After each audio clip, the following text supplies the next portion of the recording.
भारत की चुनावी व्यवस्था को लेकर एपीआई के राष्ट्रीय अध्यक्ष धीमान विजय मानकर ने एक बार फिर संविधान में हुई बड़ी मिस्टेक को लेकर सवाल किया है। उन्होंने कहा है कि बिना रिसर्च के, बिना सोचे समझे पीआर सिस्टम को मना किया गया। यह एक बड़ी भूल है। उन्होंने बताया कि दुनिया के 102 देशों में पीआर और एफपीटीपी मिक्स सिस्टम से चुनाव होते हैं, लेकिन भारत में जो एफपीटीपी सिस्टम है उसमें यदि किसी उम्मीदवार को एक वोट भी अधिक मिल जाए तो उसके प्रतिनिधित्व का कोई तात्पर्य नहीं रह जाता है, भले ही उसे 40% वोट क्यों न मिला हो, यानी कि वो मेजॉरिटी वोट से अप्रातिनिधिक हो जाते हैं। दूसरी बात यह है कि एफपीटीपी सिस्टम में हम भले ही लोकसभा का मेंबर चुन रहे हैं, लेकिन वह जीत कर जाता है किसी एक जिले से, जो कि जाति के आधार पर और पैसे के आधार पर जीतकर पार्लियामेंट में जाने की संभावना को प्रबल बनाता है। यानी कि एफपीटीपी सिस्टम जाति व्यवस्था को भी मेंटेन करने में मदद करती है। लेकिन यदि पीआर सिस्टम होता तो उम्मीदवार को केवल एक जिले से नहीं बल्कि पूरे स्टेट से वोट लेना पड़ता। ऐसे में कुछ पार्टियां जो कि कम वोट लेती है उन्हें कट ऑफ लिमिट और प्रतिशत के आधार पर अपना प्रतिनिधि भेजने का भी मौका मिलता, जिससे छोटे दलों के भी 1-2 सांसद पार्लियामेंट में जा सकते हैं। लेकिन एफपीटीपी में यदि 2 लोकसभा से किसी पार्टी को 10 लाख वोट भी मिल जाए तो उसके लोकसभा जाने की संभावना कम रहती है, क्योंकि इस सिस्टम के तहत एक वोट अधिक लेने वाला चुनाव जीत जाता है। लेकिन यदि पीआर सिस्टम हो तो वह भी पार्टी के लिस्ट में हो सकता है। पार्टी उस उम्मीदवार को वोट प्रतिशत के आधार पर लोकसभा भेज सकती है। उक्ताशय के विचार विजय मानकर ने एनलाइटन इंडिया से साझा किए। गौरतलब है कि एपीआई के राष्ट्रीय अध्यक्ष विजय मानकर के द्वारा भारत की संपूर्ण चुनावी व्यवस्था में सुधार के लिए ऑलरेडी बिल और पिटीशन भी किए गए हैं, लेकिन उनकी पार्टी का कोई भी प्रतिनिधि संसद में नहीं होने के कारण इन महत्वपूर्ण बिलों पर फिलहाल पार्लियामेंट में कोई विचार नहीं हो पाया है। उनके द्वारा कुछ सांसदों के माध्यम से इन बिलों पर प्राइवेट मेंबर बिल के तहत चर्चा कराने का भी प्रयास किया गया। हालांकि अभी तक किसी भी सांसद ने इन महत्वपूर्ण बिलों को आगे नहीं बढ़ाया है। सर, एफपीटीपी जिस चुनावी व्यवस्था का आप बार बार जिक्र करते हैं, इतने लंबे समय बाद भी अभी तक भारत में चुनावी व्यवस्था को बिल्कुल फ्री एंड फेयर नहीं होने देना एक प्रकार के राजनीतिक दलों की ही मंशा रही है, जो राजनीतिक दल सत्ता में रहे हैं। ऐसी स्थिति में आप जो प्रयास कर रहे हैं कितना असर कर पाएगा सर आपकी राजनीति के माध्यम से? पहली गलती तो संविधान के अंदर संविधान लिखते वक्त बगैर सोचे समझे, बगैर रिसर्च के पीआर सिस्टम को डिनाई किया गया।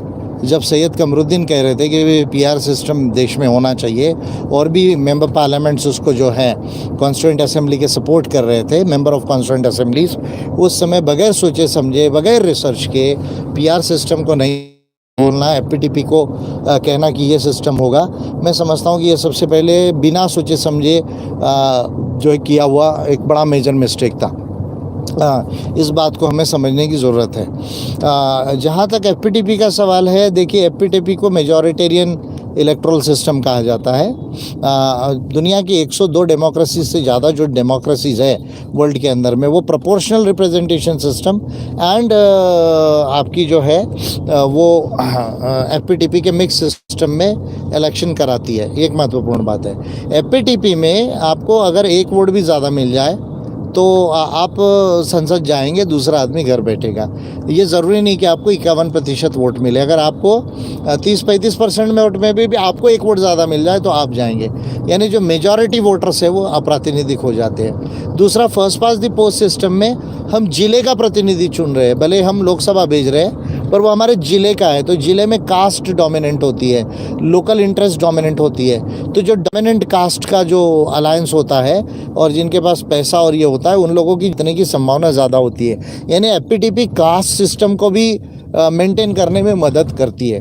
तीसरी बात जो है, first pass the post system में आपको एक ही वोट ज़्यादा लेना है जीतने के लिए, तो जो रिप्रेजेंटेटिव्स रहते हैं उनको ज़्यादा चिंता नहीं होती है। उनको सिर्फ ये मालूम रहता है कि भाई मैं अपनी कॉन्स्टिट्यूएंसी को अच्छे से मजबूत किला बांध लूँ और फिर मैं जो भी मीन्स लगाऊँ, पैसा और फेयर अनफेयर मीन्स, तो मैं एफपीटीपी में जीत के चले जाऊँगा और उसके बाद में पैसा लगा के, पैसा कमा के ये काम करते रहूँगा। अगर पीआर सिस्टम हो तो आपको केवल एक डिस्ट्रिक्ट से नहीं, आपको पूरे स्टेट से वोट लेना पड़ेगा। अगर आप एमएलए का इलेक्शन लड़ रहे हैं तो अब किसी पार्टी को कम प्रतिशत भी वोट मिल जाए, जैसे मान लीजिए आप कट ऑफ लिमिट 0.15% कर दे पीआर सिस्टम में, तो आपके जो है अगर 888 लोकसभा में जो सांसद होने वाले हैं उसमें 2 सांसद चले जाएंगे, लेकिन आज 10 लाख वोट आप 2 अगर लोकसभा में ले तो भी आपका सांसद नहीं जीतेगा। आप 25,000 50,000 वोट से दोनों पार्लियामेंट हारने की संभावना है। तो आपका जो मॉरल है, जो आपका स्टेमिना है, वो उसमें जो है वो कमज़ोर हो जाता है कि भाई देखो हम इतना पैसा लगा रहे हैं, इतना मेहनत कर रहे हैं, लेकिन जो है हम जीत नहीं रहे हैं। तो इसमें लोग बड़े पैमाने पर डिस्करेजमेंट भी आता है। अब जो गरीब इंसान है, गरीब इंसान को चुनाव लड़ने के लिए जो ज़्यादा पैसा लगता है उसका मेजर कारण first pass the post system है। लेकिन PR सिस्टम हो तो पार्टी के लिस्ट में वो हो सकता है, गरीब भी कैंडिडेट हो, अच्छा हो, उसको आप पार्टी के लिस्ट में लिख दीजिए और आपके पार्टी को उतना % वोट मिले तो वो एलिजिबल होके जा सकता है। तो ये तमाम जो मेरिट्स और डीमेरिट्स इसके अंदर में है।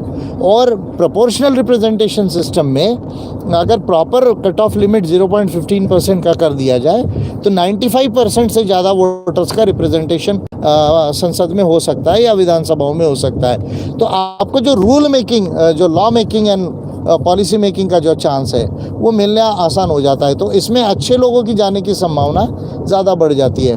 रही बात स्टेबल गवर्नमेंट्स की, तो अभी भी अलायंस से ही इलेक्शन हो रहा है। जो भी गवर्नमेंट्स है उनको अलायंस में ही इलेक्शन लड़ना पड़ रहा है। तो PR सिस्टम में भी जो है वो जो है अगर आपको 30-35% 40% भी वोट मिलता है तो बाकी कोई पार्टी जिसको 5-10% वोट मिला है उनके साथ अलायंस मिलकर जो है आप गवर्नमेंट बना सकते हो।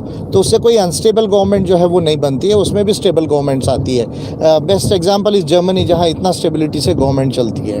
तो ऐसे कई एडवांटेजेस है PR सिस्टम के जो FPTP में नहीं है। और फिर हमारे यहाँ तो FPTP में 25 लाख पर एक सांसद हो गया है, 4 लाख पर एक MLA हो गया है, कैंडिडेट्स पर सीलिंग है लेकिन पार्टियों पर सीलिंग नहीं, इलेक्शन लड़ने का पैसा नहीं है, ये महिलाओं को रिजर्वेशन नहीं है, मीडिया रेगुलेशन नहीं है, फिर EVM का एक अलग इशू है। तो ये तमाम चीज़ों से जो है वो हमारे देश में इलेक्टोरल सिस्टम अप्रातिनिधिक है। इसकी वजह से सही डेमोक्रेसी हमारे देश में नहीं है।